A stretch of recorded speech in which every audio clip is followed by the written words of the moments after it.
Hi everyone, welcome back to Been There Than That. We continue here in the Castro village. This time I'm here with Jeff Cotter. Jeff is the Executive Director for Rainbow World Fund, and he's going to be telling us a little bit about this amazing association.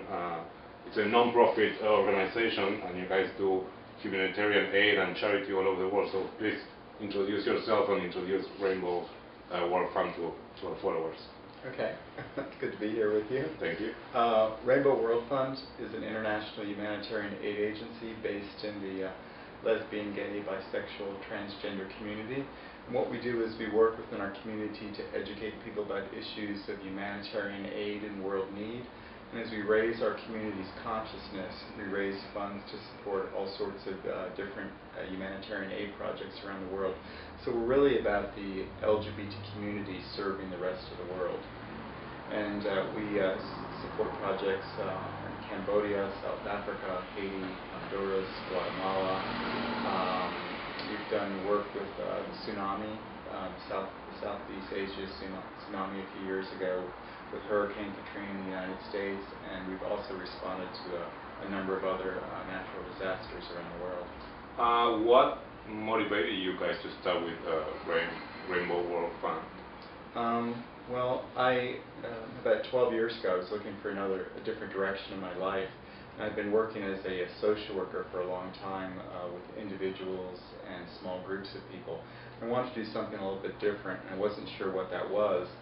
So I sort of, in a sense, put it out to the universe that I wanted to do something different, but something that tapped into the power of the gay community to really serve the rest of the world. And a little while later, this idea struck me to start an international aid agency based in our community, because I really realized that our community has grown so much, since our symbolic beginning with Stonewall.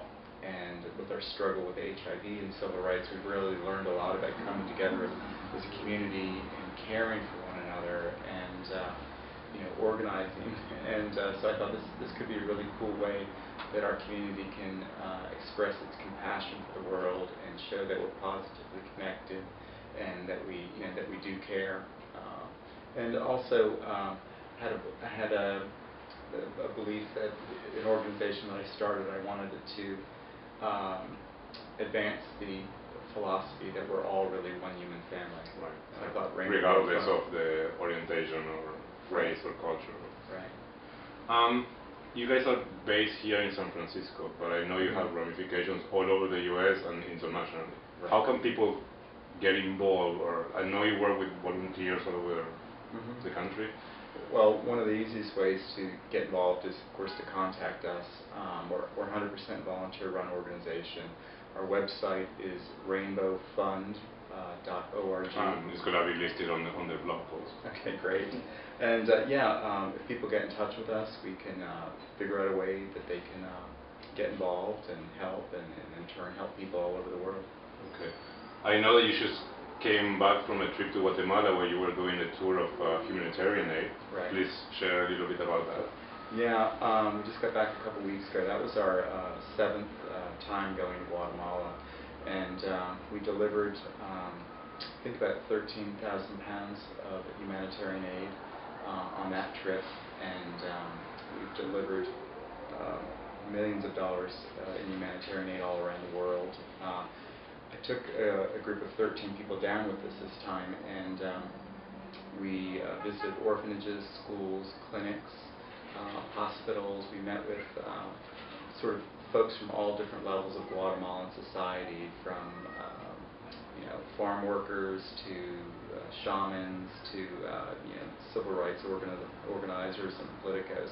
So it's really a fascinating experience to learn a lot about how most of the world actually lives, and also to help out in a small way by delivering aid and financial grants to projects. How do you see people reacting when they find out that you guys are a charity or a non-profit organization coming from the gay world to the mainstream or to the... What's their reaction? It's like, why, how, when? Well, it's really varied. Like when we're in Guatemala, people are a little surprised because often sexuality isn't something that's really openly discussed in that country, and so I think it's kind of a learning experience for folks. They end up asking us all sorts of questions about our lives and stuff. And then often, sometimes at the end of the meeting, someone will pull us aside and they'll say, hey, my uncle is like you guys, and he had to leave our village and move to like Guatemala City just to survive. And then the conversation will go a bit deeper. But our organization's all about building bridges and making friends around the world, and that has a big impact really in changing the way people see us.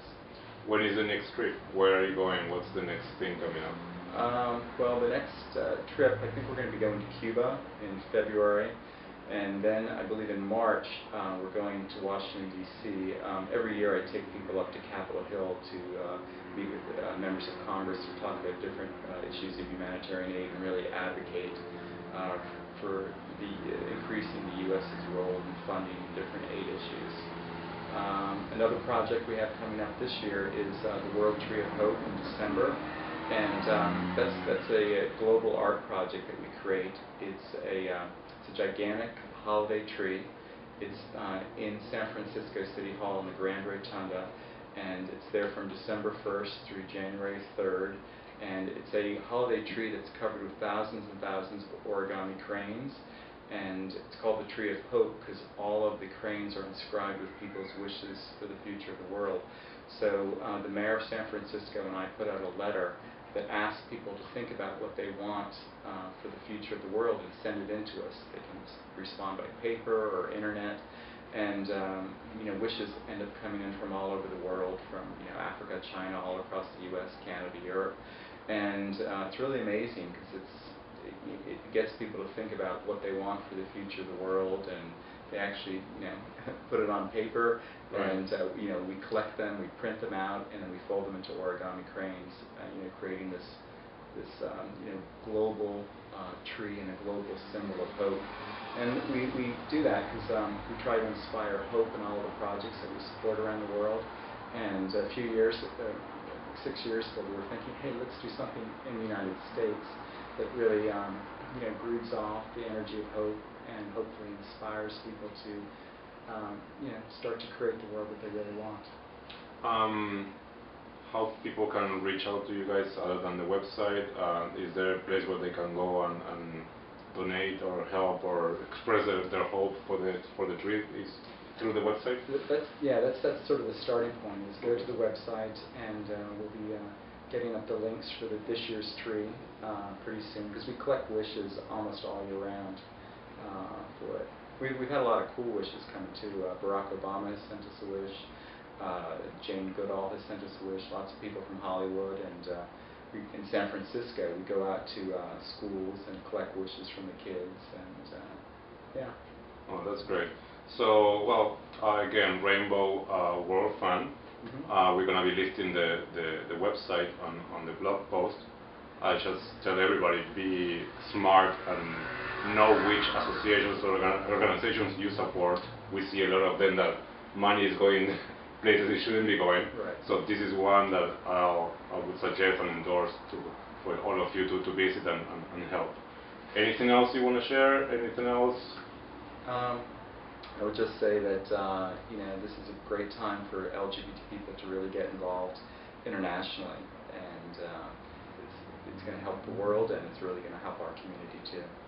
So. Great. Thank you so much, Jeff. We look forward to working with you in the future.